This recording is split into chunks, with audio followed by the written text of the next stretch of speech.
according to the Kabbalah, you are saying that it can be avoided. It's preventable only through the inner correction of a person. There's no other way.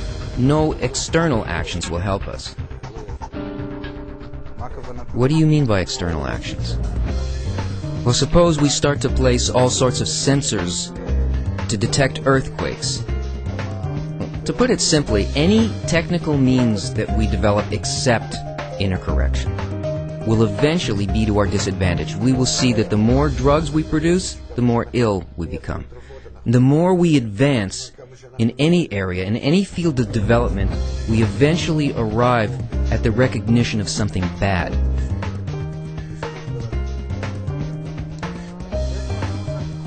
So the wisdom of Kabbalah agrees with the approach that there really is predetermination and all these disasters are predetermined, because there are prophecies in the Quran, in the New Testament, in the Bible, and prophets. They actually talk about this time as a period of disasters. So is Kabbalah the same kind of framework?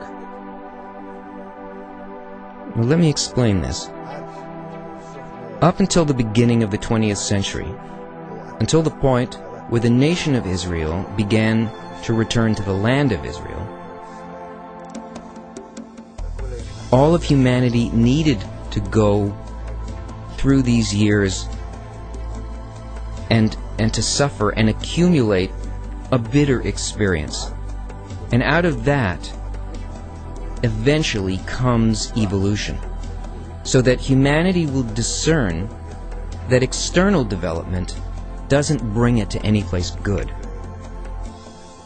And eventually, today, we've reached a general crisis in technology, in education, in family life, social problems, international problems of all sorts.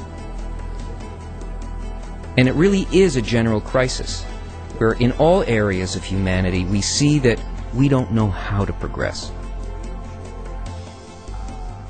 We don't know what direction to take, because whatever direction we take, we see that after a few years, we actually come to a bitter result.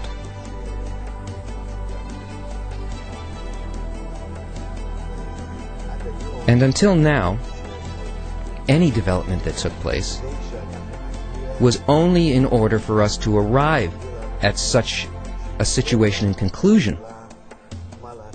And to have this question awaken in us, what should we do? What is the meaning of our life? Why do we live this way? And is there a plan for evolution that doesn't bring us to failure and bitter sensation? So is there something that we gain from these disasters and suffering? This is exactly when the Zohar claims that the wisdom of Kabbalah will be revealed, because there will be a need for it. That's why now, in our time, we see people everywhere are talking about Kabbalah, although they still don't understand why or what the truth is about it. It's already coming from above as the next step of development.